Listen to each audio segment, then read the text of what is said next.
Olá, muito boa noite, queridos amigos telespectadores da Rede Século XXI. Esse é o programa Eclésia, como de costume, toda terça-feira a gente está aqui ao vivo nesse horário para conversarmos sobre algum assunto relacionado à doutrina da Igreja Católica. O programa Eclésia é um programa de catequese, de história da Igreja. Às vezes a gente comenta sobre a vida, a biografia de algum santo, sobre um ponto específico da doutrina. Olha, eu tenho certeza que quem assiste o programa Eclésia está acostumado a aprender ou entender algum ponto da nossa fé católica no nosso bate-papo que a gente tem toda semana aqui com os nossos convidados. Como todos sabem, o padre Guido Motinelli é o nosso comentarista oficial aqui do programa Eclésia, que está de férias, está lá na Itália, passando um tempo com a sua família. A gente está fazendo durante essas semanas com alguns convidados especiais do programa Eclésia. E o nosso convidado de hoje, olha só, muito especial, é um apresentador aqui da Rede Século XXI. Daqui a pouquinho eu vou lembrar, inclusive, os programas que ele apresenta e dizer também os horários. Mas é uma honra receber aqui, pela primeira vez no programa Eclésia, nós temos um bispo, que eu vou apresentar daqui a pouquinho, falar um pouco mais sobre ele, mas eu quero dar uma boa noite, Dom José Falcão. Que alegria ter o senhor aqui conosco, bem-vindo. Muito obrigado por você aceitar o nosso convite e vir conversar aqui conosco. Boa noite, Eric. É uma alegria estar aqui, uma honra para mim. O Dom José Francisco Falcão de Barros, assim é o nome completo dele. Ele é bispo auxiliar do Ordinariado Militar do Brasil. O Dom José Falcão, ele já estudou agronomia, ele fez filosofia e teologia lá na PUC do Rio de Janeiro. Mas também ele fez mestrado e doutorado em Direito Canônico numa universidade lá em Roma, que é a Universidade de São Tomás de Aquino, uma universidade bem famosa, uma grande referência. O Dom José Falcão é apresentador aqui, nosso colega aqui de emissora, apresenta 2 programas aqui conosco na Rede Século XXI. O programa Igreja Militante, que vai ao ar todo dia, 7h15 da manhã, e reprisa depois 7h15 da noite. 7h15 da manhã e 7h15 da noite, e entra ainda em alguns outros horários durante a programação. Que é um programa, é uma catequese, pílulas de catequese diária, podemos definir o programa assim? Sim. Além disso, há pouco tempo o senhor estreou um programa chamado Luz da Vida, que vai ao ar toda sexta-feira às 9h30 da noite, também com reprise aos sábados. Esse o senhor recebe convidado nesse programa? Sim, perfeitamente. Em todos eles, a gente vai conseguir ter formação, catequese, e vamos conhecer um pouco mais da doutrina católica. Também o senhor trabalha nesse sentido, né? Exatamente. Muito bom. Olha só, gente, e o tema do programa de hoje, nós vamos conversar, é um tema muito interessante, muito rico. Você que está acostumado conosco no programa sabe que você pode interagir aqui com a gente, mandando e-mail, mensagem via WhatsApp, também enviando perguntas por telefone. Os nossos contatos vão ficar disponíveis para você aí no seu vídeo. Nós vamos falar sobre um tema que eu diria que é um pouco difícil lidar com esse tema, mas é um tema preciso e necessário para um bom entendimento para todo mundo que quer aprofundar em assuntos relacionados à nossa doutrina católica. Existe salvação fora da Igreja Católica? É possível encontrar salvação fora da Igreja Católica? Esse é o norte, essa pergunta vai nortear a nossa conversa. Mas nós vamos conversar bastante sobre a prefiguração da Igreja Católica. Será que a Igreja Católica, desde sempre, foi pensada por Deus como a gente conhece hoje? Quais são os indícios que a gente tem para entender tudo isso? É sobre esse assunto que eu vou conversar então com o Dom José Falcão. E mesmo que a gente logo de cara não responda essa pergunta, que não é tão simples de ser respondida, se existe salvação fora da igreja, acompanhe o programa até o final, que a gente vai entrar nesse assunto. Porque primeiro, na primeira parte, vamos começar sobre a história da prefiguração então, Dom José. Pelo conceito inicial da própria palavra prefiguração, o que significa isso?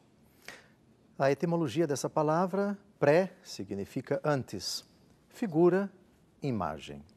Prefiguração seriam aquelas imagens que antecedem uma realidade. Quando se fala de prefiguração da igreja, significa aquilo que aconteceu antes de ela ser instaurada, instituída, realizada, visibilizada no mundo por meio de nosso Senhor Jesus Cristo. Os sinais que antecederam, que prepararam, por assim dizer, os sinais que já anteviam, que já indicavam, que já sugeriam que mais para frente tal realidade se concretizaria. Deus, sendo eterno, é praticamente tranquilo e lógico a gente pensar que desde sempre ele pode ter pensado isso, já sendo que ele é eterno, ele pode ter essa ideia desde sempre. Onde que a gente encontra indícios para a gente tentar entender o projeto de Deus para a igreja, vamos chamar talvez de esboço, do que a Igreja Católica é, sua missão, sua função e toda a realidade, tanto teológica como pastoral, enfim. Onde que a gente encontra esses indícios para conseguir afirmar que realmente Deus pensou a igreja há muito, muito tempo antes da igreja existir como instituição? No prólogo do Evangelho segundo João, a gente tem a resposta. O primeiro versículo do quarto Evangelho é: no princípio era o verbo estava junto de Deus e o verbo era Deus. Certo. Mais na frente, ainda no mesmo primeiro capítulo, é dito que tudo foi feito por ele e sem ele nada foi feito. Ele não é apenas aquele por meio do qual o Pai, na força do Espírito, faz todas as coisas, mas também ele é o modelo, ele é o protótipo de toda a criação. Portanto, já antes que o mundo fosse criado, esse projeto estava no coração de Deus. Deus quer que todos os homens se salvem e cheguem ao conhecimento da verdade, diz a 1 Timóteo, capítulo 2, versículo 4. E tudo que Deus faz, ele, na sua ciência divina, já vislumbra eternamente. E dado que a igreja é a obra-prima da redenção, ela é a realidade idealizada por Deus do ponto de vista da criação decaída pelo pecado.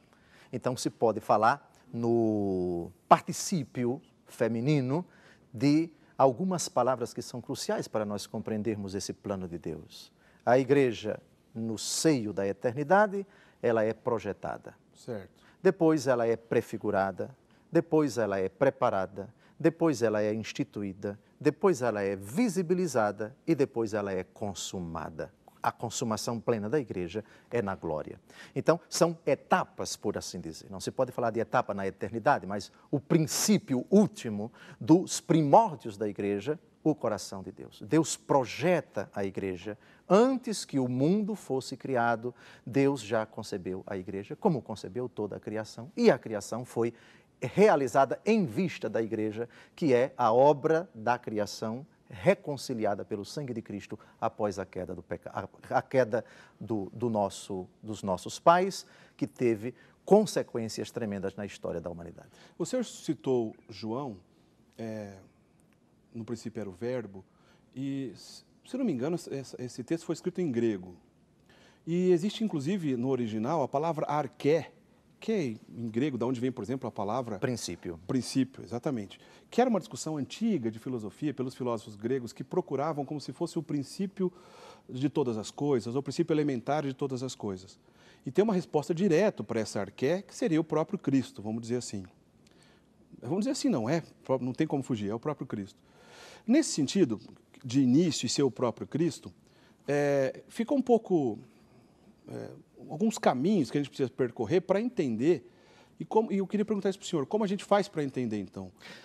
Onde estamos tratando da prefiguração do próprio Cristo e onde estamos tratando da prefiguração da própria igreja? Perfeito. É possível fazer essa distinção? Sem dúvida, a melhor maneira de interpretar a Bíblia é com a Bíblia. Certo. E a melhor palavra que interpreta uma palavra de Jesus é outra palavra de Jesus. No capítulo 1 do Apocalipse de São João, nós temos isso de forma bem explícita. Eu sou o alfa e o ômega, o princípio e o fim. O arché de Gênesis capítulo 1, versículo 1, en arché theos, no princípio Deus, en arché logos, no princípio era o verbo, nós temos a resposta. De fato, o princípio do prólogo do Evangelho segundo João é a pessoa de Jesus, certo. E ele mesmo diz, eu sou o alfa, o ômega, o princípio e o fim. Mas nesse caso, já pensando que uma verdade de fé, que a igreja é o corpo místico de Cristo, nesse sentido, a prefiguração dessa igreja em relação a Cristo, corpo místico, e a presença real de Jesus, as coisas estão interligadas, as coisas estão juntas nesse sentido, né? Sim, por causa de um único versículo da carta de São Paulo, apóstolo aos Colossenses, capítulo 1, versículo 18, ele é a cabeça do corpo, isto é, a igreja. Essa frase denota exatamente a união intrínseca entre a cabeça e o corpo. Não se pode conceber a cabeça sem o corpo. Uma cabeça sem um corpo é uma cabeça morta e o corpo também. Ora, o mistério da encarnação significa isto. Os padres da igreja diziam que aquilo que não foi assumido não foi redimido. É no mistério da encarnação do Verbo que nós compreendemos a unidade profunda entre Cristo, cabeça, e a igreja, que é o seu corpo. Cristo, esposo, e a igreja, que é a esposa. E todos nós somos batizados, fazemos parte desse corpo. Sim, perfeitamente. E então, nesse sentido, é correto pensar assim, senhor, me corrija se eu estiver errado. Cada um de nós, enquanto batizados, mesmo seus ministros, enfim, toda a estrutura da igreja, cada um de nós da maneira que somos, Deus pensou sempre nesse sentido que nós um dia não seríamos dessa maneira, e isso fazia parte do plano de salvação? Sim, o profeta, a vocação do profeta diz exatamente assim: antes que eu te formasse no seio de tua mãe, eu te concebi, eu te consagrei. Toda a criação, antes que ela viesse à existência, já era concebida, já era querida, já era amada pelo Deus eterno. Na sua ciência infinita, antes de nos criar, Deus já nos ama, Deus já nos deseja, Deus já projeta no seu coração aquilo que nós haveríamos um dia de ser. E a finalidade da criação é conhecer, participar da vida de Deus, conhecê-lo, amá-lo, adorá-lo, servi-lo, proclamá-lo e participar da sua vida. Tanto é que o final da Bíblia não fala apenas da renovação dos seres humanos. O Senhor Deus é muito claro, citando o profeta: eis que eu faço novas todas as coisas. E fala também de um novo céu e uma nova terra. Ou seja, a consumação da criação não vai considerar apenas a felicidade sem fim para os homens, mas todas as criaturas, porque aquilo que Deus cria, Deus não cria para destruir. Nesse sentido, parece que aumenta em nós a responsabilidade em relação ao batismo. Parece não, é como se a gente tornasse presente numa realidade maravilhosa e eterna, né? Sem dúvida. No final do Evangelho segundo Mateus, Jesus dá uma ordem que é muito sugestiva e que Santo Antônio de Pádua levou ao pé da letra. Jesus diz no Evangelho segundo Mateus, capítulo 28, ide pelo mundo inteiro e pregai o Evangelho a toda criatura. Não é a todos os seres humanos, é a toda criatura. Santo Antônio de Pádua pregava aos peixinhos, pregava aos pássaros. Aquela famosa passagem dele. Pois é. E isso também tem uma aplicação até, eu diria, cósmica. Se mais para frente descobrirmos seres de outros planetas lá na galáxia de Órion, na Via Láctea, para lá, para onde, sei lá onde conseguirmos chegar, se houver seres inteligentes, vidas em outros planetas, e admitir essa possibilidade não fere absolutamente a nossa fé. Se houver até uma prova da grandeza de Deus, diz o Salmo 18, os céus narram a glória de Deus e o firmamento anuncia a obra de suas mãos. Se tiver seres inteligentes de outros planetas, temos que levar a boa nova a essas criaturas. Se são bichinhos verdes de olhos esbugalhados, não interessa. A ordem de Jesus já foi dada, é a toda criatura, não é somente aos seres humanos. É interessante olhar por essa ótica. Bom, a gente está conversando aqui com o Dom José Falcão. Nós queremos chegar até no final desse programa a tentar responder a resposta que eu vou fazer na sequência para ele. Existe salvação fora da igreja? Existe? É possível uma pessoa se salvar mesmo não sendo da comunhão católica, vamos chamar assim? Mas antes, nós começamos a nossa conversa entendendo sobre a pré-figuração da Igreja Católica, que é um assunto rico, é um assunto extenso, porém é muito belo a gente entender essas verdades de fé. Eu vou fazer o seguinte, Dom José Falcão, nós temos aqui alguns trechos do Catecismo da Igreja Católica. Eu vou pedir para o Bruno colocar para a gente o 759, que naquela divisão que o senhor estava falando agora há pouco para a gente, né, a Igreja Católica que já foi projetada, pré-figurada, preparada, constituída e depois qual que o senhor visibilizada, visibilizada, manifestada no certo, mundo e consumada na glória. Eu tenho a impressão que esse trecho aqui do Catecismo da Igreja Católica diz respeito a essa preparação da igreja. Vamos ler, eu queria que o senhor comentasse para a gente. Põe para a gente, Bruno. Vamos lá, eu vou ler então. É o seguinte, a citação do Catecismo da Igreja Católica no número 759. O Pai Eterno, por libérrimo e arcano desígnio de sua sabedoria e bondade, criou todo o universo. Decidiu elevar os homens à comunhão da vida divina, a qual chama todos os homens em seu Filho. Todos que creem em Cristo, o Pai quis chamá-los a formarem a Santa Igreja. Esta família de Deus se constitui e se realiza gradualmente ao longo das etapas da história humana, segundo as disposições do Pai.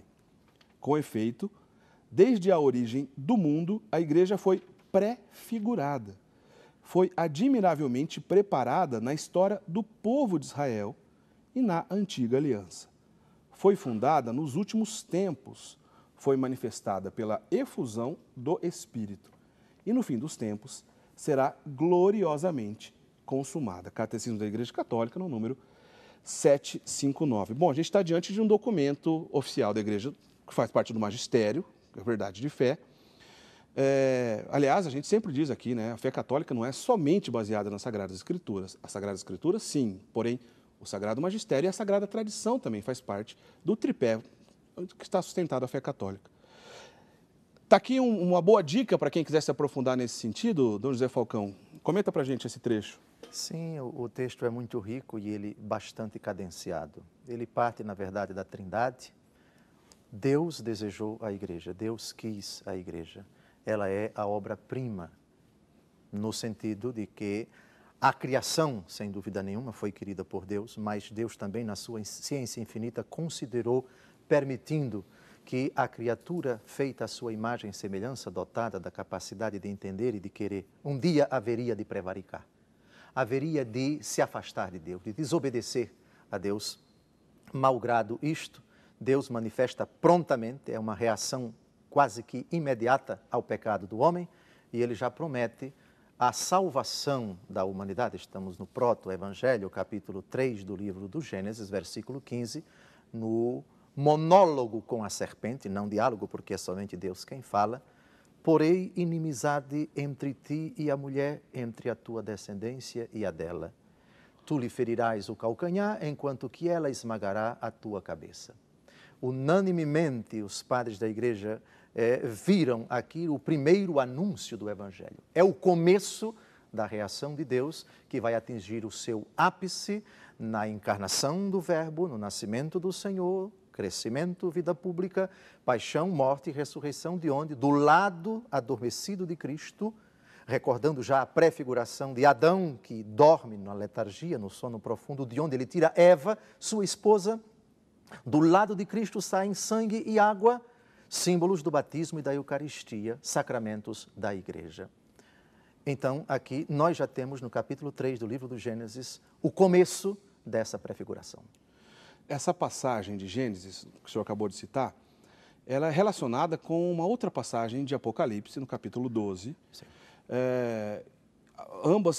As duas passagens têm ali no centro dela a palavra mulher, né? Essa mulher, a gente pode entender como a igreja diretamente, mas também a gente ouve por aí essa relação com Nossa Senhora. Qual que é a maneira correta de a gente entender essa relação entre essas duas passagens, se a gente pode entender como Nossa Senhora ou somente como a igreja? Tudo o que é dito da igreja é dito de cada um dos seus membros, guardadas as devidas proporções. Com relação à Virgem Maria, guardadas as devidas proporções, tudo o que se aplica à igreja se aplica a Maria. Porém, a igreja é mais importante que Maria, porque ela é mais que Maria. Ela é o todo. Maria é um membro, a Virgem Maria é um membro, mesmo insigne, mas ela integra a igreja, que é maior do que Maria. Entendi. Portanto, seja no capítulo 3 do livro do Gênesis, seja no capítulo 12, tanto os padres da igreja assim interpretaram, tanto os textos falam da igreja quanto falam de Maria. A Virgem Maria, lógico que, por inimizade entre ti e a mulher, que é um dos fundamentos para o dogma da Imaculada Conceição, lido também à luz de outros textos da Escritura, Ave cheia de graça e tantos outros, também se aplica à descendência da mulher. É uma alusão explícita à igreja que haveria de gerar Cristo em nós. A mulher grávida que está para dar à luz no capítulo 12 do Apocalipse é também a igreja, mas onde está a igreja está Maria. Então é corretíssimo aplicar Gênesis 13 e Gênesis 12, seja a igreja, seja Maria. Legal, interessante. A gente fica tranquilo, né? As duas coisas estão certas e de novo, se entrelaçam essas duas verdades, né? Achei bonito o que o senhor disse agora há pouco. Apesar de Nossa Senhora, com toda a honra que devemos atribuí-la, e certamente é uma mulher, não como outra qualquer, a Virgem Maria, que concebeu através do Espírito Santo, o Salvador do mundo e tudo mais, mas ela não é maior que a igreja, pois ela está inserida nessa mesma igreja. Mas, nesse sentido, ela teve uma honra especial, pois ao no seu ventre receber essa graça de gerar o Filho de Deus, é como se ali já existisse um núcleo da própria igreja, é como se o primeiro sacrário a gente já se encontrasse ali, é correto pensar assim? Sim, Santo Agostinho diz uma coisa muito bonita. De nada adiantaria a Maria gerar Cristo no seu ventre se antes ela não tivesse gerado no seu coração. A virtude que é exaltada por Santa Isabel a respeito da Virgem Maria na ocasião da visitação que ela faz nas montanhas de Ain Karim é exatamente esta. Bem-aventurada és tu que creste. Isabel não diz tu és bem-aventurada por seres mãe. É verdade que ela diz também de onde me vem a honra que a mãe do meu Senhor venha até mim. Mas o elogio, o adjetivo, o qualificativo da Virgem Maria, que é exaltado por Santa Isabel, é exatamente bem-aventurada és tu que creste. E aquilo que Maria crê é aquilo que a igreja crê. A fé de Maria é a fé da igreja. Antes, veja, antes de Maria, já existe a igreja no corpo do Verbo encarnado. A igreja tem a sua origem no mistério da encarnação do Verbo. A igreja começa no ventre de Maria. Maria é um elemento integrante da igreja. Quando eu digo Maria, atenção, caríssimos protestantes, eu quero dizer minha querida mãe, nossa amada mãe. João 19, 27. Eis aí a tua mãe. Com o devido respeito a quem encara Nossa Senhora simplesmente como uma mulher, ela não é uma simples mulher, ela não é um mero objeto, ela é mãe do nosso Senhor. Ela é a nossa mãe e isso foi dito por Jesus na cruz. Eis aí a tua mãe. E a partir daquele momento o discípulo a recebeu em sua casa. Muito bem. Nós estamos conversando com o Dom José Falcão sobre existe salvação fora da Igreja Católica? Mas estamos passando por antes um momento interessante que eu acho que vale a pena para a gente chegar nessa pergunta, falando sobre a pré-figuração da Igreja Católica. No texto que a gente leu agora há pouco do Catecismo da Igreja Católica, deixa claro que desde a origem do mundo a Igreja foi prefigurada. E na explicação do senhor isso está mais claro ainda. Foi admiravelmente preparada na história do povo de Israel e na Antiga Aliança. É possível o senhor fazer aí para a gente, nem que a gente comece nesse bloco e a gente continue no próximo, vamos dizer assim, uma divisão, da gente entender esses indícios dessa prefiguração, primeiro antes de Abraão e depois, em outro momento, no decorrer da história de Israel. É possível antes de Abraão, primeiro, a gente começar a entender? A leitura que os apóstolos e os discípulos no Novo Testamento, nas cartas do Novo Testamento, fazem dos primeiros capítulos da Bíblia, notadamente os 11 primeiros capítulos, ela é muito significativa nesse sentido. O apóstolo Pedro, na primeira carta, que ele escreve a primeira carta de Pedro, refletindo sobre o dilúvio, ele enxerga na arca de Noé uma alusão à igreja. No número de pessoas que se salvam porque entraram na arca, o número 8, também o apóstolo Pedro vê aí uma alusão ao batismo. Número 8, 8 pessoas se salvaram. Por isso que muitos batistérios na Igreja Católica, eles têm 8 lados, são octogonais. Que interessante. É uma alusão a esse texto do capítulo 4 da primeira carta de São Pedro. Então, no episódio do dilúvio, nós temos a arca, símbolo da igreja. Na água, símbolo do batismo.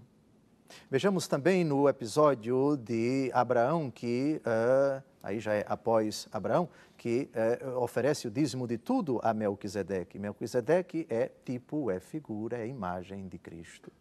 Mas vejamos também já no livro do Gênesis, nos primeiros capítulos, acerca da criação, antes não maculada pelo pecado, uma alusão, o Éden, aquela condição de felicidade, de justiça original, alguns padres da igreja veem como uma alusão à criação renovada, lavada, purificada pelo corpo de Cristo, pela morte e ressurreição do Senhor, pela força do Espírito Santo, a obra, a criação renovada, eis que eu faço novas todas as coisas, a igreja.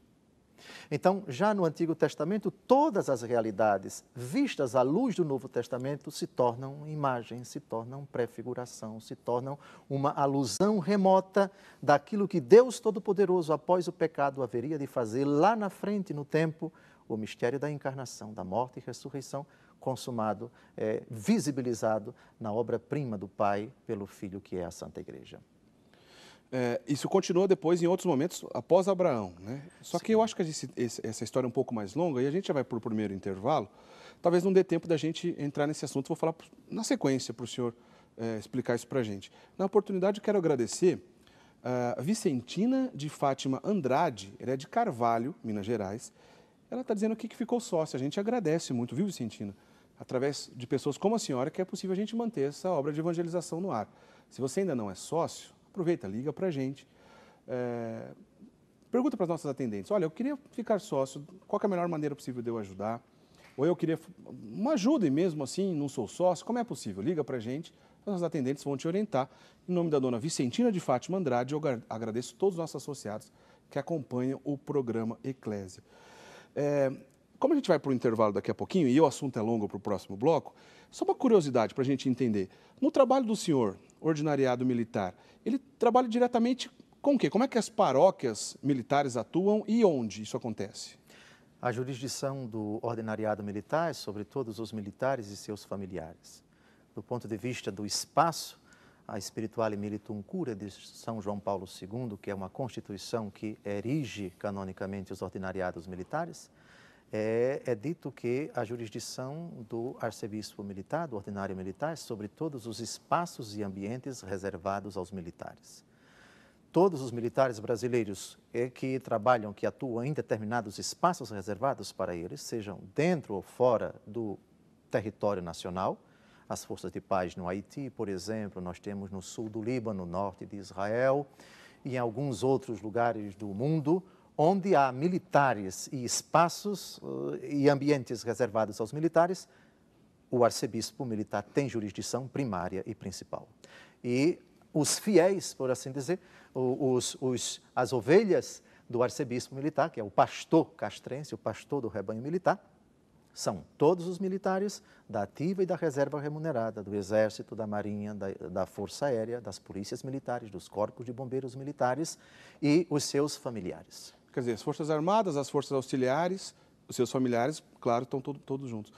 A pessoa, por exemplo, se aposentou, era militar, se aposentou, ela continua sob jurisdição do ordinariado militar ou não? Sim, o militar, quando vai para a reserva remunerada, ele continua sendo militar. Entendi. Muito bem, o programa de hoje tem a honra de receber D. José Falcão aqui. A primeira vez que o programa Eclésia, pelo menos desde quando eu apresento o programa, que a gente tem a honra de receber um bispo. Nosso colega aqui da casa, olha que honra dizer, hein? Nosso colega aqui, apresentador da TV Século XXI, D. José Falcão apresenta a Igreja Militante, como eu estava dizendo no início do programa, todo dia, 7h15 da manhã e 7h15 da noite, você pode acompanhar o programa Igreja Militante, pílulas de catequese, né? Sempre, o senhor começa um assunto e vai continuando na sequência ali, todo dia a pessoa pode acompanhar um aprendizado diário, né? É verdade, nós desdobramos nos programas seguintes o raciocínio que não foi esgotado no programa anterior. E também o programa Luz da Vida, esse é mais novo, vai ao ar toda sexta-feira, às 9h30 da noite, também tem reprise aos sábados, meio-dia. Então, antes do bloco terminar, o senhor estava falando, explicando para a gente alguns sinais pré-figurativos da igreja, antes ainda de Abraão. Eu queria que o senhor continuasse, então, nessa história, para depois, no decorrer da história de Israel, existem outros sinais pré-figurativos na qual a gente pode ter acesso e entender toda essa verdade? Sim, eu partiria de alguns versículos de São Paulo, muito feliz. Sempre o Novo Testamento é critério quando esse assunto é ventilado. A 1 Coríntios, capítulo 10, versículos de 1 a 4. Eu penso que aqui ele já explica 90% dessa etapa, dessa preparação em vista da instituição da igreja no Novo Testamento. 1 Coríntios, capítulo 10, versículos de 1 a 4.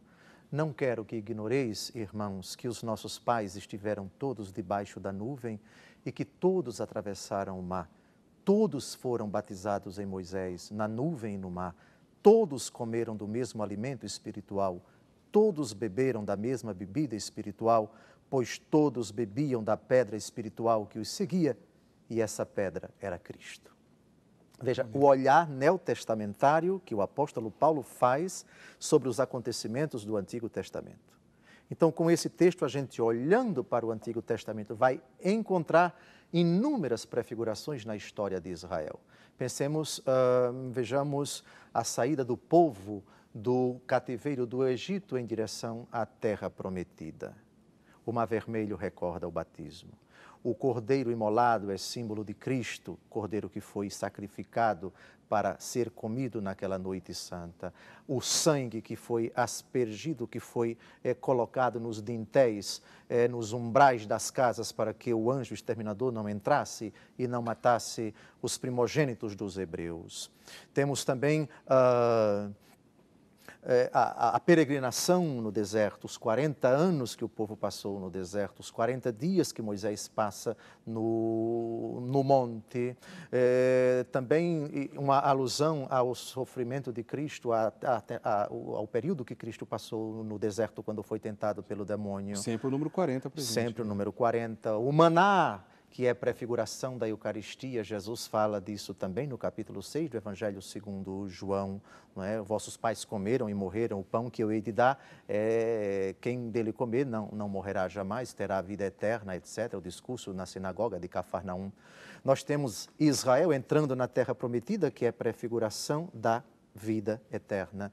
Nós temos a instituição da realeza Cristo sacerdote, a instituição dos profetas Cristo profeta, a instituição dos sacerdotes Cristo sacerdote, o culto do Antigo Testamento, que é prefiguração para o novo culto, a nova aliança no corpo e no sangue do Senhor. O templo de Jerusalém, que é figura do corpo de Cristo. Destruam esse templo e eu o reconstruirei em 3 dias. Ele falava do templo, do seu corpo, ou seja, todos os acontecimentos do Antigo Testamento, as profecias, os oráculos a respeito do Messias, tudo prepara, tudo indica, tudo aponta para a nova aliança. E prova disso nós temos de forma sintética na transfiguração, que no monte que a tradição chama de Tabor, Jesus quis se transfigurar entre Moisés e Elias.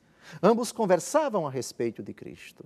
Ora, Moisés é símbolo, é síntese, recorda, é o representante máximo da lei. E Elias é o representante máximo dos profetas. O recado é claro.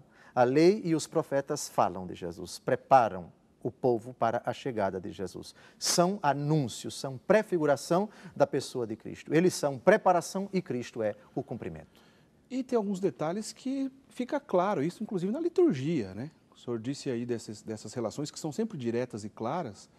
A questão da arca, do acesso ao sacerdote, único e exclusivamente, ou sacerdote que poderia tocar essa arca, os pães da proposição, a questão da luminária até do Santíssimo também presente já nisso. Perfeitamente. Então, na liturgia isso também está muito claro. Se a gente entender e aprofundar nessas realidades e na riqueza que a liturgia apresenta, a gente vai se deparar também com essa realidade, né?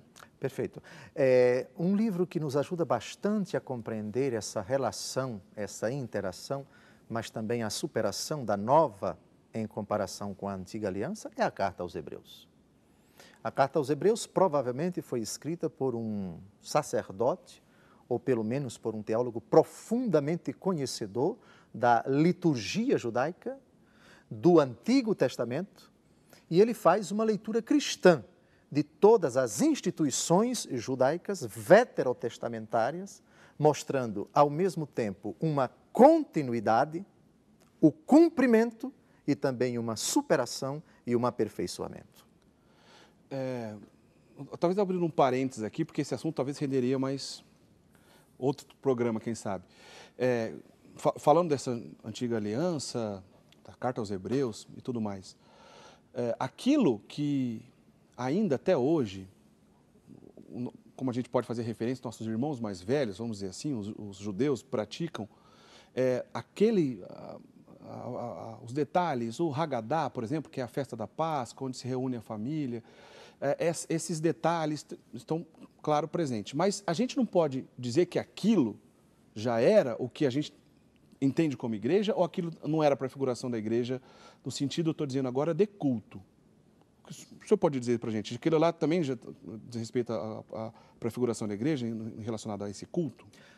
A Carta aos Hebreus responde isto. Tratava-se de preparação, tratava-se de uma prefiguração, tratava-se de uma instituição provisória. Todas as instituições do Antigo Testamento foram queridas por Deus. Foram instituídas por Deus. Certo. Deus determina a construção da tenda da reunião. Deus determina, no tempo de Salomão, todos os detalhes, a construção do templo nós sabemos que o templo é uma realidade provisória, que o novo templo, o novo culto seria a pessoa de Jesus, o corpo de Jesus. A realidade agora é Cristo. A carta aos Colossenses, capítulo 2, versículo 17, diz que o sábado é sombra, a realidade é Cristo. Eu penso que essa frase é paradigmática. O sábado e tudo aquilo que orbita em redor dele é sombra, a realidade é Cristo. Por isso se fala propriamente de antiga aliança e nova aliança.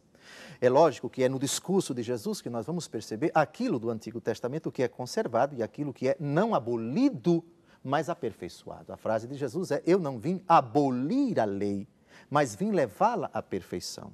É no discurso do Sermão da Montanha, capítulos 5, 6 e 7 do Evangelho segundo Mateus, que nós compreendemos isto. Ouvistes o que foi dito aos antigos, eu, porém, vos digo. Ouvistes o que foi dito aos antigos, eu, porém, vos digo.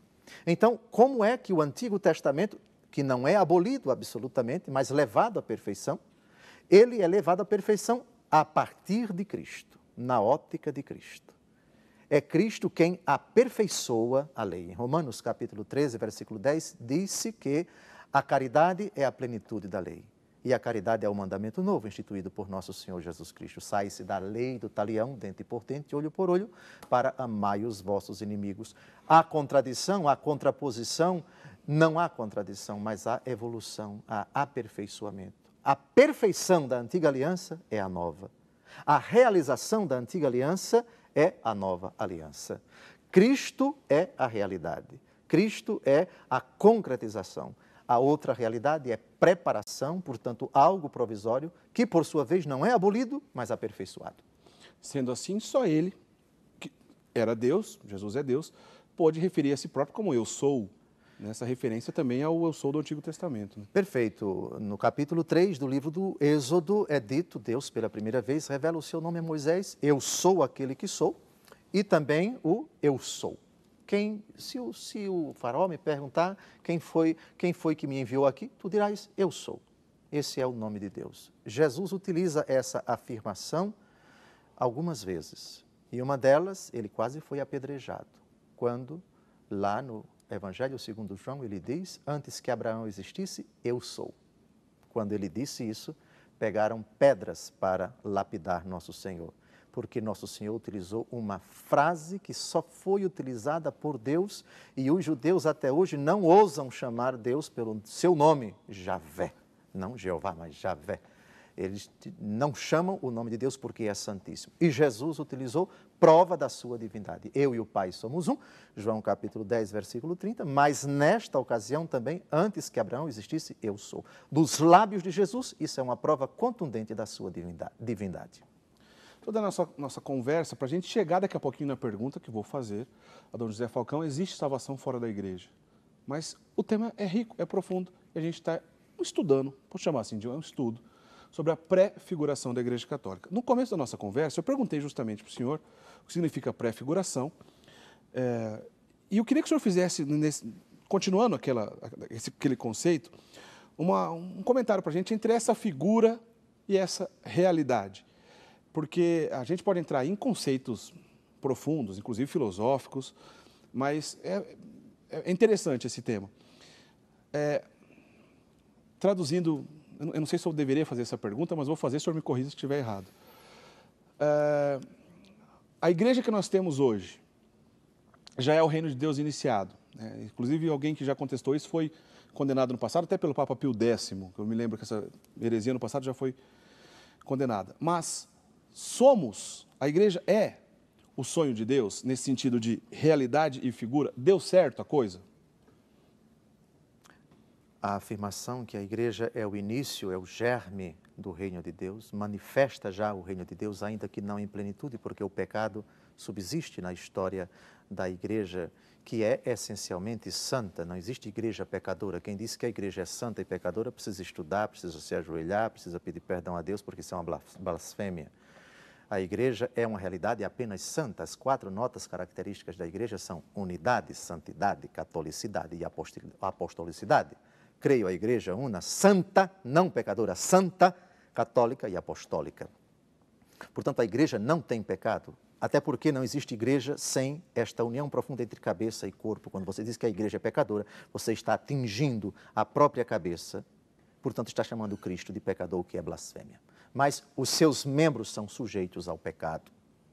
Ora, neste sentido, se pode dizer que a igreja deu certo, porque ela é obra de Deus, ela procede do amor infinito de Deus, ela foi instituída por Deus, foi querida por Deus, foi santificada por Deus.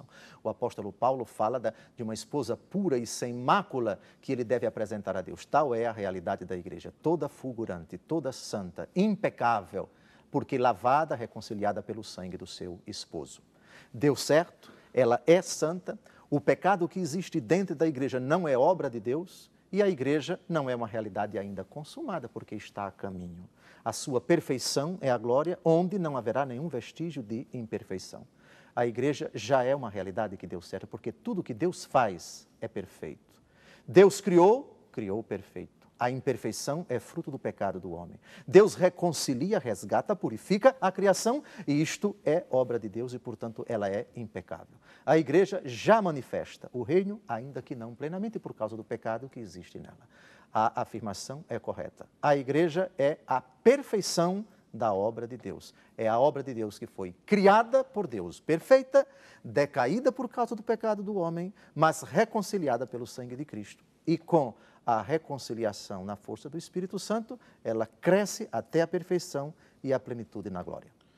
Eu me lembrei aqui, quando o senhor explicava, da citação de Dom Estevão Bittencourt, já falecido. Meu professor. Foi seu professor? Sim, que legal. no Rio de Janeiro, sim.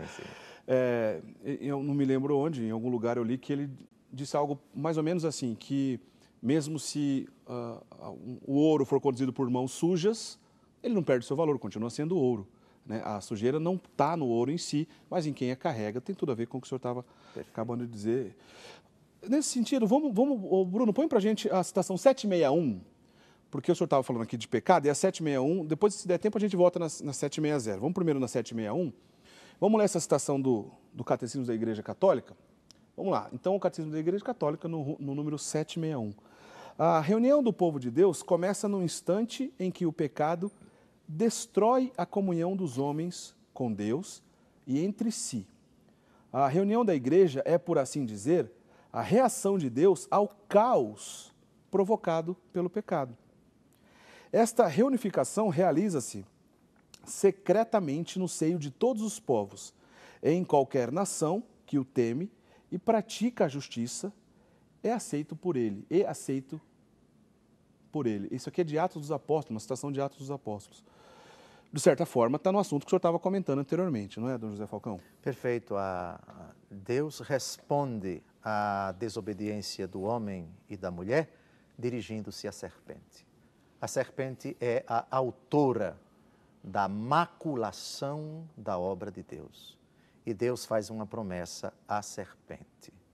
E é nessa promessa que reside, digamos assim, o princípio no tempo da reconciliação de toda a criação da parte de Deus, criação esta que foi maculada pelo pecado. Começa a prefiguração da igreja exatamente nesta afirmação: eu porei inimizade entre ti e a mulher, entre a tua descendência e a dela.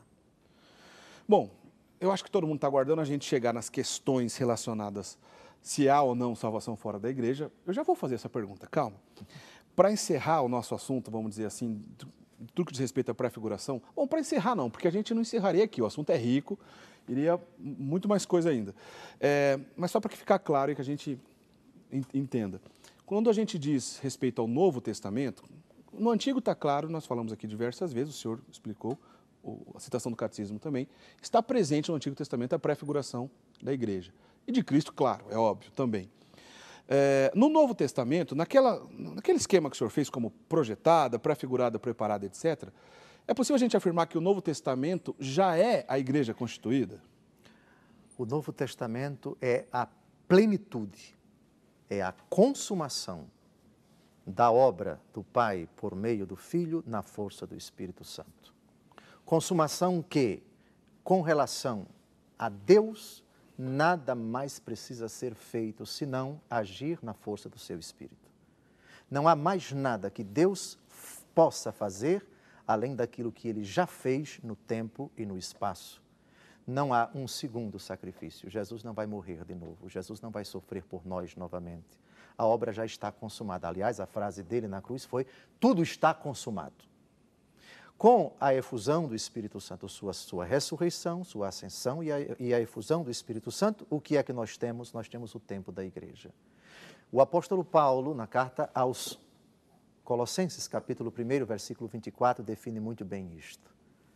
Tudo o que Deus fez já está feito e Ele não vai fazer mais. Agora é Ele em nós. Eu vivo, já não sou eu que vivo, é Ele que vive em mim. Minha vida presente na carne, eu a vivo na fé no Filho de Deus. Mas a frase que eu queria citar é exatamente esta: completo em minha carne o que falta à paixão de Cristo em benefício do seu corpo, que é a igreja.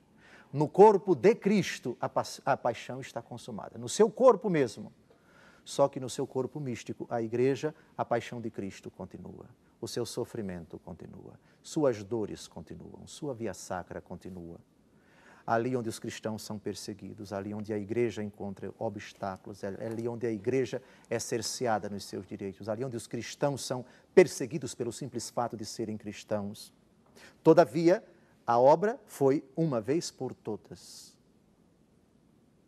A obra da redenção, a obra da salvação, consumada no Calvário e atingindo a sua plenitude na ressurreição, a ascensão e a efusão do Espírito Santo, uma vez por todas. Agora é Cristo na igreja, Cristo que se ausenta dos sentidos dos homens para permanecer invisível e também visível no sofrimento, nas dores, nas aflições, nos desdobramentos em cada acontecimento da sua igreja espalhada em toda a terra. Não vai haver mais um outro sacrifício, não vai haver mais uma outra encarnação. O que tinha Deus de fazer, já fez. Agora Ele continua a fazer por meio da igreja. Eu vivo, já não sou eu que vivo, é Cristo que vive em mim. Uma curiosidade rapidinho antes da gente continuar aqui no tema. Como é que funciona? A pessoa, no caso do senhor, por exemplo, às vezes é possível uma pessoa não ser militar e servir no ordinariado militar, ou acontece ao contrário, a pessoa é militar e acaba depois pintando a vocação religiosa? Como é que ocorre nesse sentido? Os capelães, os sacerdotes, eles são tirados ou do próprio ordinariado militar, onde eles são encardenados, ou eles são cedidos pelas dioceses ou pelas congregações e ordens religiosas. Então, a entrada no ordinariado militar se dá pela concessão da provisão canônica do arcebispo militar. Certo. E para entrar como capelão mesmo do quadro da respectiva força, ele tem que fazer um concurso. É um concurso público normal. Concurso público, Exército, Marinha, Força Aérea, certo. Polícias Militares e Corpos de Bombeiros. Tem também a possibilidade de o capelão não concursado ser contratado como capelão temporário. Passa um certo tempo e depois volta para a sua diocese ou congregação. Então, antes do senhor se tornar bispo, o senhor era capelão de uma determinada região lá no estado de Alagoas, que é o estado de origem do senhor. Eu sou capelão. O senhor continua? Eu continuo capelão, sou militar da ativa. Quando eu fui nomeado bispo por Bento XVI. Foi em 2011 a nomeação 2011, do senhor, né? O ordinariado militar requisitou-me do estado de Alagoas e o estado de Alagoas me disponibilizou para servir na presidência da República. Então, eu sou militar da ativa. Sou capitão da Polícia Militar de Alagoas, mas por ser bispo eu tenho o status de general de brigada. Então a patente de capitão da Polícia Militar, quando o senhor era capelão, o senhor continuou tendo, como o senhor acabou de explicar. Mas tem o status de general, o bispo militar, então? O bispo auxiliar tem o status de general de brigada, 2 estrelas. Certo. E o arcebispo militar, ele tem o status de general de divisão, 3 estrelas. O arcebispo militar, Dom Fernando José Monteiro Guimarães. Meu arcebispo, meu querido arcebispo. O arcebispo, na qual a gente manda um grande abraço ao senhor. Bom, interessante, né, a gente conhecer esses detalhes. A igreja é riquíssima, né? É bacana, é muito bom a gente entrar nesses detalhes. Mas tem uma pergunta no ar aí pra gente. A gente não vai poder encerrar o programa de hoje. Afinal de contas, é o tema do nosso programa. A gente percorreu esse caminho para chegar nessa pergunta. Vamos a ela. Dom José Falcão, existe salvação fora da Igreja Católica? Não. Não se assuste com a resposta, porque eu vou responder com a igreja e tem uma lógica profunda esse não. Para nós compreendermos por que não existe salvação fora da igreja, isso não tem nada de mesquinhez, não tem nada de arrogância, não tem nada de petulância. Eu diria para todos os cristãos, dizer que sim é desconhecer a Bíblia, é desconhecer a palavra de Deus escrita. Vamos começar pelo primeiro argumento. Atos dos Apóstolos, capítulo 4, versículo 12. Eu pediria a você que pegasse sua caneta e anotasse ou conferisse na sua Bíblia. Atos, capítulo 4, versículo 12. Não há outro nome debaixo do céu pelo qual devamos ser salvos. Jesus. Somente Ele salva. Não existe outro meio de salvação. Jesus foi contundente ao dizer: eu sou o caminho, a verdade e a vida. Ninguém vem ao Pai senão por mim. Esse é o primeiro dado, mas não é o único. Você anotou Atos capítulo 4, versículo 12? Agora você vai anotar Colossenses capítulo 1, versículo 18. Ele é a cabeça do corpo da igreja. Jesus não é uma cabeça afastada do corpo. Jesus é cabeça da igreja, que é o seu corpo. Você, se olhando no espelho, constata que a sua cabeça está intrinsecamente unida ao seu corpo. E não se concebe sua cabeça sem o corpo. E você não pode separar a sua cabeça do seu corpo. Cristo, o Salvador, só Ele salva, está unido ao seu corpo, que é a igreja. Portanto, propriamente falando, fora da igreja, ou seja, fora do corpo, não há salvação, porque esse corpo está unido à cabeça, e a cabeça, por sua vez, está ligada ao corpo. É simples demais. Agora vamos àquilo que o Catecismo da Igreja Católica diz sobre isso, citando dois importantes parágrafos do Concílio Vaticano II, Constituição Dogmática sobre a Igreja, Lumen Gentium, capítulo 14, e Lumen Gentium, capítulo 16. Permitam-me citar o Catecismo da Igreja Católica, citando esse texto magistral para explicar por que fora da Igreja não há salvação. Número 846 do Catecismo da Igreja Católica. Como entender esta afirmação, com frequência repetida pelos padres da Igreja? É uma afirmação que já é comum, recorrente nos primeiros séculos da Igreja. Os padres da Igreja dos 6 ou 7 primeiros séculos usavam esta afirmação com muita tranquilidade. Isso é um ponto comum dentro da Igreja. Porque esta afirmação tem sua razão de ser, diz o Catecismo. Formulada de maneira positiva, ela significa que toda a salvação vem de Cristo cabeça, por meio da igreja, que é o seu corpo. Você, quando decide caminhar, quem decide é o seu cérebro. As pernas funcionam comandando, atendendo ao seu cérebro. A cabeça age por meio das pernas. A cabeça age por meio das mãos. Os nossos membros executam aquilo que a cabeça decide. A cabeça é Cristo. Cristo decide por meio da igreja. Pensemos, por exemplo, Lucas 10, 16. Quem vos ouve, a mim ouve. Quem vos rejeita, a mim rejeita. Pensemos também, Saulo, Saulo, por que me persegues? Mas Saulo não está perseguindo o próprio Jesus, mas está perseguindo a igreja, que é o corpo de Cristo. Quem persegue a igreja está perseguindo o próprio Cristo. Mas vamos continuar agora citando o capítulo 14 da Lumen Gentium, Concílio Vaticano II. O texto é magistral. Apoiado na Sagrada Escritura e na tradição, o concílio ensina que esta igreja peregrina é necessária para a salvação. O único mediador e caminho da salvação é Cristo, que se nos torna presente em seu corpo, que é a igreja. Ele, porém, inculcando com palavras expressas a necessidade da fé e do batismo, ao mesmo tempo confirmou a necessidade da igreja, na qual os homens entram pelo batismo, como que por uma porta.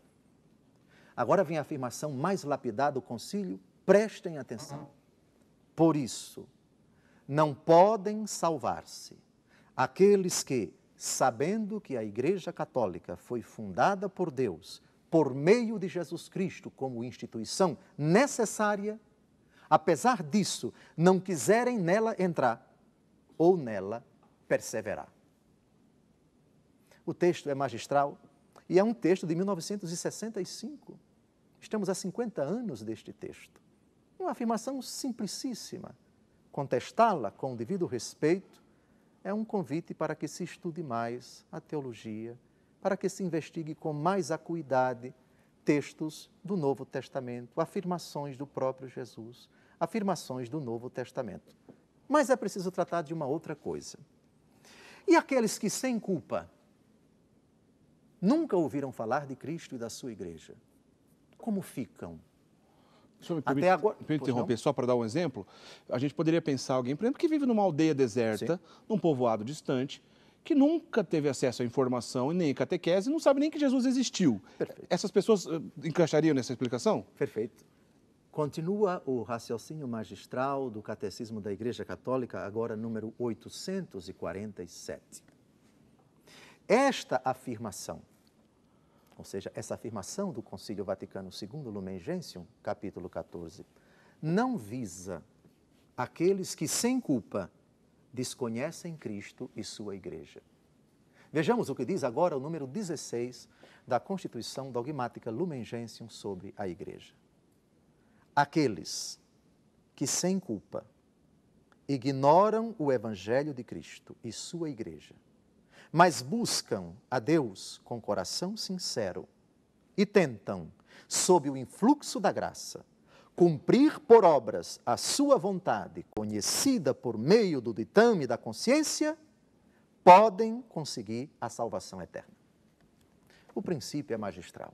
Jesus, certa feita, disse que a quem muito for dado, muito será pedido. E a quem pouco for dado, pouco será pedido. Aqui nós temos um tema muito caro para os padres da igreja.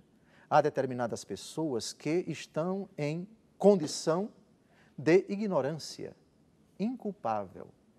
A ignorância é a ausência do conhecimento. Há determinada ignorância que é pecaminosa, que é culpável. É a ignorância daquele que deveria saber e não sabe, ou daquele que poderia sair da ignorância e não o faz. Esse tem culpa. Pensemos o padre que não sabe celebrar a missa, o padre que não sabe pregar, é um ignorante com culpa, porque ele se preparou para isso. Um médico que não sabe operar, a ignorância desse médico é culpável, porque ele não sabe exercer a medicina, mas devia saber porque estudou para obter o título. Essa distinção é muito importante, ignorância culpável, ignorância inculpável. E aqui a igreja muito sábia considera aqueles que sem culpa, portanto, estão na ignorância. Pensemos naqueles que viveram 5.000 anos antes de Cristo, os assírios, os sumérios, os acádios, o Império Romano antes de Cristo, o Império de tantos povos anteriores a Cristo, que nunca ouviram falar de Cristo, podem conseguir a salvação? A frase da igreja é lapidar. Aqueles que sem culpa nunca ouviram falar do Evangelho de Cristo, da igreja, mas se esforçam por viver de acordo com os ditames de sua consciência. E neste sentido Deus coloca no âmago de cada ser humano esse princípio, bonum faciendo, malum vitando, fazer o bem e evitar o mal. Isso todo ser humano tem. Ainda é verdade que o conceito de bem e conceito de mal seja diferente naquele povo, naquela circunstância, naquele século, naquele milênio. Mas, vivendo de acordo com os ditames de sua consciência, fazendo o bem, ainda que um bem objetivamente, à luz da revelação hoje, não necessariamente o bem como concebido pelo Novo Testamento, mas no ditame da sua consciência. A convicção, o conceito, a noção, a formação que ele recebeu acerca de bem e de mal. Se ele, conhecendo o bem na medida de suas possibilidades, no contexto em que ele se encontrava, em completa ignorância inculpável, nunca ouviu falar de Cristo. Isso se aplica às pessoas que viveram antes de Cristo e às pessoas que viveram depois de Cristo, até nos dias de hoje, até na República Federativa do Brasil, não importa. A questão é saber se tal pessoa desconhece Cristo e desconhece a igreja sem culpa sua. É preciso considerar isto. Porque há pessoas que ignoram Cristo, que ignoram a igreja, que ignoram o Evangelho, mas com culpa sua, por preguiça, por desleixo, por falta de interesse. Não se aplica essa exceção a tais pessoas. A frase da igreja é precisa. Aqueles que sem culpa ignoram o evangelho de Cristo e sua igreja, mas buscam a Deus com coração sincero, ainda que Deus para eles seja um totem, ainda que Deus para eles seja um animal, etc. Mas o coitado está em completa ignorância. Dizer que tais pessoas vão para o inferno é um pouco demais. É querer até se colocar no lugar de Deus. Reparem o que diz o parágrafo seguinte do Catecismo da Igreja Católica, número 848, para aqueles que divinizam a Igreja Católica. Não se pode divinizar a Igreja. A Igreja é obra de Cristo, é uma criação de Cristo. Sem dúvida alguma, a Igreja é o meio ordinário de salvação. Para quem pode conhecê-la, para quem não se enquadra na condição de ignorância inculpável, ela é instrumento necessário. Recusá-la pode acarretar a condenação. Recusar o anúncio da igreja pode acarretar a condenação. Recusar o Cristo pode acarretar a condenação. Mas aqui nós estamos diante de muitas pessoas da história da humanidade que, sem culpa, nunca ouviram falar de Cristo, do Evangelho da sua igreja. A afirmação do Catecismo da Igreja Católica, precisamente citando literalmente o decreto Ad Gentes número 7, também do Concílio Vaticano II. Deus pode, por caminhos dele conhecidos, levar à fé todos os homens que, sem culpa própria, ignoram o Evangelho, pois sem a fé é impossível agradar-lhe. Mesmo assim, continua o Catecismo da Igreja Católica, cabe à Igreja o dever e também o direito sagrado de evangelizar todos os homens. Ou seja, mesmo admitindo a possibilidade de que exista salvação fora dos limites circunscritos da Igreja Católica, sacramentos, disciplina eclesiástica, enfim, comunhão com o Santo Padre, se estamos diante de pessoas que, sem culpa, nunca ouviram falar de Jesus, do Evangelho, nem da Igreja, mas se esforçam por viver de acordo com os ditames da sua consciência, bonum faciendo, malum vitando, fazendo o bem e evitando o mal, vivendo retamente de acordo com os princípios que foram incutidos no seu coração, lá no contexto em que ele se encontrava, pode, não sem a graça de Deus, obter a salvação. Deixa eu respirar aqui, porque muito boa a explicação, excelente. Só recapitulando aqui, o senhor estava usando, então, como base desses textos, o Catecismo da Igreja Católica, no número 846, 847, 848, como a gente colocou agora há pouco aí no GC. Quando o senhor fez as citações de alguns documentos do Concílio Vaticano II, o senhor leu direto do Catecismo, né? Porque essas citações estão lá no Catecismo. Então, 846, 847 e 848 já estão inclusos, então, as citações dos documentos do Concílio Vaticano II, ao qual o senhor estava explicando. Antes ainda, o senhor citou Atos, capítulo 4, versículo 12, e Colossenses 1, versículo 18. Atos 4, 12, Colossenses 1, capítulo 18, só para que depois você possa, com calma, retomar seus estudos. Eu até interrompi o senhor, aquela hora que o senhor estava chegando na questão aqui do exemplo, porque quando a gente pensa numa aldeia, num povo distante, que não teve acesso à informação, que não vai ter acesso à catequese, dificilmente a pessoa pode passar uma vida e não ouvir falar o nome do nosso Senhor Jesus Cristo. Em alguns países, por exemplo, que inclusive é proibido. E aí está claro, né, a explicação está claríssima em relação à questão da culpa ou não. Mas queria trazer outras questões, talvez, que fica aí no meio termo. Por exemplo, quem recebeu um cristianismo distorcido? Basta a gente pensar em relação à reforma protestante, que começou lá com Lutero, mas depois não parou mais. Milhares e milhares e milhares, uma contradizendo a outra, entre eles, para começar. Como é que fica a situação dessas pessoas? Porque é comum a gente ouvir, por exemplo, mas só Jesus salva, só Jesus salva. E diante de tudo que a gente falou até agora, essa expressão só Jesus salva, a missão da igreja, aquilo que a gente conversou sobre a pré-figuração e tudo mais, para esse tipo de pessoas, essas pessoas que, eu vou usar essa expressão, que ouviram um cristianismo ou receberam a mensagem cristã distorcida ou incompleta. Entre essas pessoas é possível a gente diferenciar essa questão da culpa ou da inocência em relação a isso? Fica, em linhas gerais, como é que a gente lida com essa situação? Jesus, no capítulo 8 do Evangelho segundo João, versículo 32, diz: conhecereis a verdade e a verdade vos libertará. O dever de conhecer a verdade e a verdade plena, quando Jesus promete o Espírito Santo, ele diz uma coisa muito bonita: quando o Espírito for enviado, ele vos ensinará toda a verdade. Não basta abraçar uma parte da verdade, mas toda a verdade.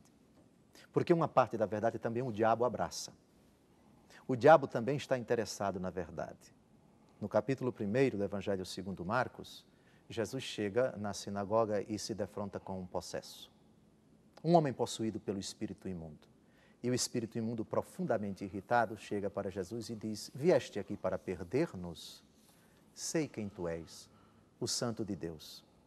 Reparem, o diabo diz uma verdade. Jesus é o Santo de Deus. Mas não é toda a verdade sobre Jesus. Eu quero dizer de forma muito fraterna a você que conhece parte da verdade a respeito de Jesus. Parte do Evangelho. Parte daquilo que Jesus ensinou. Parte daquilo que Jesus disse. Isso é importante, mas não é suficiente. É preciso que você abrace toda a verdade. Que você adira a toda a verdade. Porque o Cristo que se nos deu, o Cristo que se encarnou, deu-se-nos todo. E não apenas o seu dedo, a sua unha, uma parte do seu corpo. E Cristo instituiu 7 sacramentos. E Cristo instituiu várias realidades para integrar a igreja. Cristo instituiu o colégio apostólico, cujos sucessores são os bispos. Cristo não nos deixou somente a palavra escrita, mas deixou o sacramento da Eucaristia. Cristo não instituiu apenas pelas palavras, eu perdoo os teus pecados, mas Ele quis que o perdão da igreja, o perdão dele passasse por meio da igreja. Aqueles a quem perdoardes os pecados, ser-lhes-ão perdoados. Aqueles a quem os retiverdes, ser-lhes-ão retidos. A questão toda é saber, na palavra de Deus escrita, toda a verdade foi conhecida e acolhida no meu coração. Não existe Cristo a conta-gotas. Da mesma forma que não existe eu aceito Cristo, mas não aceito a igreja. Já vimos o absurdo disso. Porque Cristo está unido à sua igreja. Não se pode aceitar Cristo sem aceitar a igreja. Da mesma forma como não se pode aceitar Cristo e a igreja sem as instituições queridas por Cristo. Não é apenas a pessoa de Cristo, principalmente a pessoa de Cristo, mas aquilo que Ele disse e aquilo que Ele fez. Você falou uma palavra muito bonita, aliás, muito pontual, que é cristianismo distorcido. O problema muitas vezes é a interpretação da Escritura. Quando Jesus diz, quem vos ouve a mim ouve, quem vos rejeita a mim rejeita, Ele confere um poder à igreja, o poder de falar em nome dEle, o poder de interpretar em nome dEle.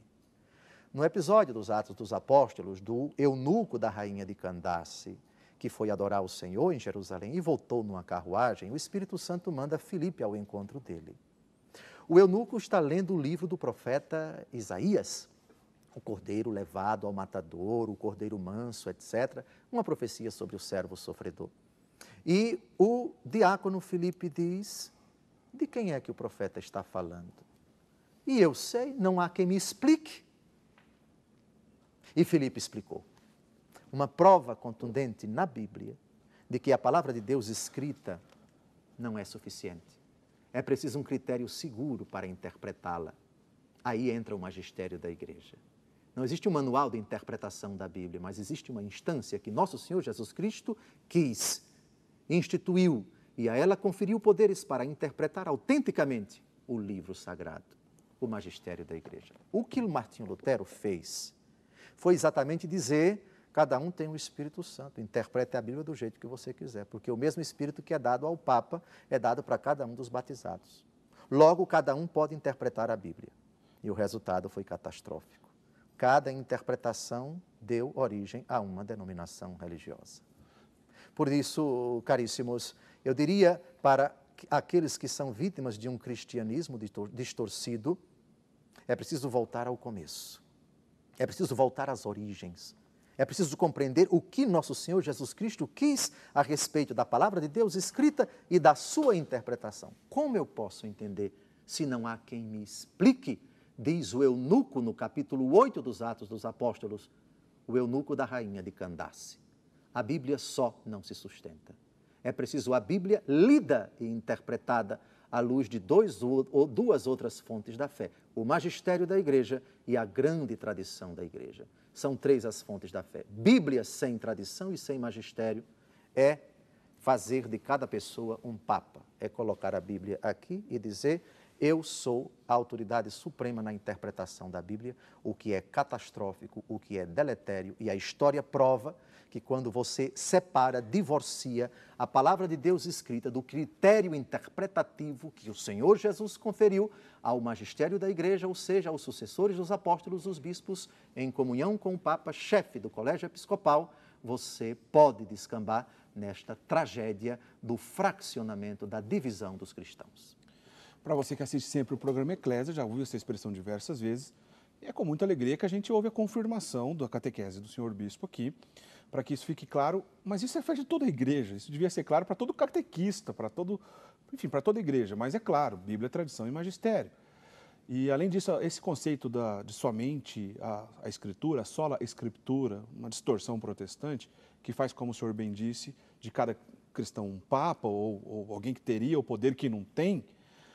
Tem uma outra passagem bíblica que isso cai por terra também, em Timóteo 3, que a igreja é coluna e sustentáculo da verdade. A igreja, a coluna e sustentáculo da verdade. Se fosse a Sagrada Escritura, a única e exclusiva fonte da verdade, nela estaria escrito isso e não está. Bom, olha, a gente já está chegando no fim do programa, o programa passou voando, foi rápido. Um minutinho e meio, porque eu queria que o senhor encerrasse para a gente como consideração final. De repente, se alguém tem dificuldade, porque na catequese, do ponto de vista racional, muita coisa lógica foi aqui colocada, mas quem tem dificuldade de absorver essas verdades e de aprofundar nessas verdades, de que maneira o senhor orientaria, indicaria para que isso fosse aprofundado? O primeiro passo, ler a Bíblia. Com o coração, com docilidade, com humildade, não com arrogância, estupefacto, pasmo, santamente assustado diante dessa grandeza. Tua palavra é luz para os meus passos. Depois, pedir a luz do Espírito Santo para compreender, para assimilar, para mastigar a lécio divina, a lécio, a horácio, a meditácio, enfim, todos esses passos. Se pairar alguma dúvida, procure tirar suas dúvidas dentro da Igreja Católica. Não caia na besteira de colocar o seu televisor num canal onde está passando um curso bíblico, ou alguma palestra, ou alguma conferência de pessoa que não é da sua igreja. Dúvidas de católicos são tiradas com católicos. Não caia na tolice de participar de reuniões, de encontros, de estudo da Bíblia, por mais bonitos que sejam, fora da sua igreja. Porque tais pessoas não querem que você fique na sua igreja, elas querem tirar você da sua religião. E procure tirar as dúvidas com quem conhece a palavra de Deus dentro da Igreja Católica. A gente dá tempo do senhor encerrar, por gentileza, nos dando a bênção, por favor. O Senhor vos abençoe e vos guarde, volva sobre vós a sua face, o Senhor vos compadeça, se compadeça de vós. O Senhor vos preserve de todos os males, o Senhor vos conceda uma vida longa e feliz. O Senhor consolide a vossa fé na santa palavra de Deus, no magistério da Igreja, na doutrina da Santa Igreja Católica Apostólica Romana, a única igreja fundada por Cristo. O Senhor vos preserve das ciladas, dos embustes, dos enganos, das armadilhas de Satanás. O Senhor vos faça crescer na fé, na esperança e no amor. O Senhor vos preserve, vos santifique, juntamente com vossos entes queridos. O Senhor vos salve, o Senhor vos conceda a graça da perseverança final. O Senhor vos dê a paz, o Senhor vos leve para o céu. Em nome do Pai, e do Filho, e do Espírito Santo. Amém. Muito bem, Dom José Falcão, muitíssimo obrigado pela sua presença, foi excelente o programa. Espero que o senhor, em outra oportunidade, possa estar conosco novamente. Eu quero só pedir aos nossos telespectadores, todo mundo que está assistindo, que a gente possa lembrar nas nossas orações, pelo ministério do Senhor, que o Senhor tenha saúde e paz para continuar, graças a Deus, nesse ministério que o Senhor exerce para o bem da igreja. Muito obrigado, tenha uma boa noite. A você, caro telespectador, razão do nosso trabalho de evangelização aqui na Rede Século XXI. Até breve.